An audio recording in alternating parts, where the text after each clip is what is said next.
Halo semuanya, welcome to my channel, Opini Oriza.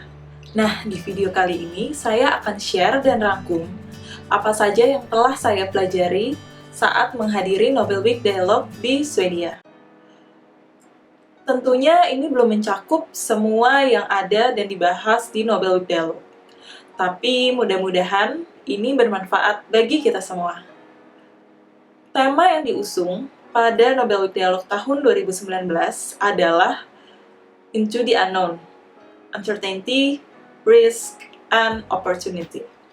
Menurut saya, topik yang ini sangat relevan bagi kita semua. Kenapa? Karena kita selalu dihadapkan dengan penuh ketidakpastian, seperti contohnya pada saat kondisi pandemi corona saat ini. Semua orang bisa prediksi kapan corona ini bisa berakhir. Cuma, tidak ada yang bisa memastikan kapan prediksi itu benar-benar terrealisasi. Oleh karena itu, yuk kita belajar bareng-bareng tentang uncertainty. Uncertainty, atau kalau ditranslasi merupakan ketidakpastian.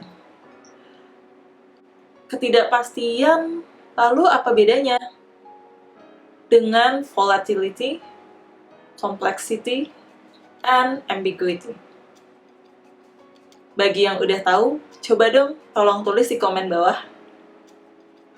Oke, lanjut. Nah, untuk mengklasifikasikan VUCA itu sendiri, maksudnya volatility, uncertainty, complexity, and ambiguity, salah satu caranya adalah dengan memposisikan mereka dalam matriks seperti ini. Kita bisa identify mereka ke dalam dua faktor atau dua variabel. Yaitu pertama, bagaimana kita bisa memprediksi ke depannya, dan yang kedua adalah bagaimana kita tahu situasi sekarang ini. Uncertainty sendiri berada di kuadran 4, yang mana kita tahu kondisi sekarang, namun kita sulit memprediksikan apa yang akan terjadi di kemudian hari. Uncertainty tentunya bisa kita relate loh ke kehidupan sehari-hari.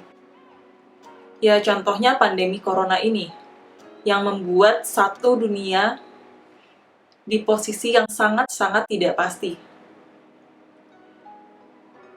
Namun, pada dasarnya, jauh sebelum corona ini, kita sedang mengeksplor uncertainty, yang kita namai the future, atau masa depan. Ada orang yang melihat masa depan atau ketidakpastian ini sebagai awan kelam. Namun, ada juga yang melihat masa depan sebagai harapan dan pencerahan. Kalau kamu bagaimana? Melihat ketidakpastian dan masa depan ini sebagai awan kelamkah? Atau sebagai pencerahankah? Atau ada pandangan lain? Tulis di komen bawah ya. Next. Namun perlu kita ketahui pula bahwa masa depan itu masih tidak pasti. Masa depan bukanlah konsekuensi dari perbuatan kita di masa lalu. Apa saja bisa terjadi di masa depan. Karena terlalu banyak faktor yang mempengaruhi masa depan itu sendiri. Untuk beberapa orang, ketidakpastian dan masa depan ini mereka merasa tidak nyaman. Mereka merasa forgetful, ignorant, atau bahkan tidak mau tahu. Namun, untuk beberapa orang, melihat uncertainty itu sebagai opportunity. Seperti halnya ilmuwan. Ilmuwan malah menjadikan uncertainty tersebut sebagai peluang untuk melakukan riset atau melakukan penelitian. Mereka mengeksplor rasa penasaran mereka dan mereka tuangkan ke dalam penelitian tersebut. Jadilah sebuah karya. Kalau kalian gimana saat menghadapi ketidakpastian? Apakah kalian akan malah cuek kah? Atau malah menjadikan ini sebagai peluang? Ketidakpastian merupakan peluang.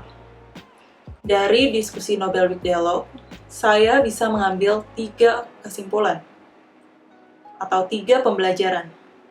Yang pertama, kita mungkin kehilangan beberapa peluang, namun bukan berarti kita tidak memiliki peluang sama sekali. Contoh saja untuk bisnis restoran. Restoran mungkin kehilangan peluang untuk mendapatkan pelanggan yang akan makan di tempat. Namun, dia memiliki peluang lain di tengah pandemi corona ini, yaitu dengan deliver makanan. Terlebih dengan adanya ojek online dan lain-lain. Yang kedua adalah live your life to the fullest. Take the opportunity in front of us. Misal, kalau beberapa waktu yang lampau kalian ada kesempatan buat traveling, atau kalian ada kesempatan buat misalnya study abroad, ambil kesempatan itu selagi bisa.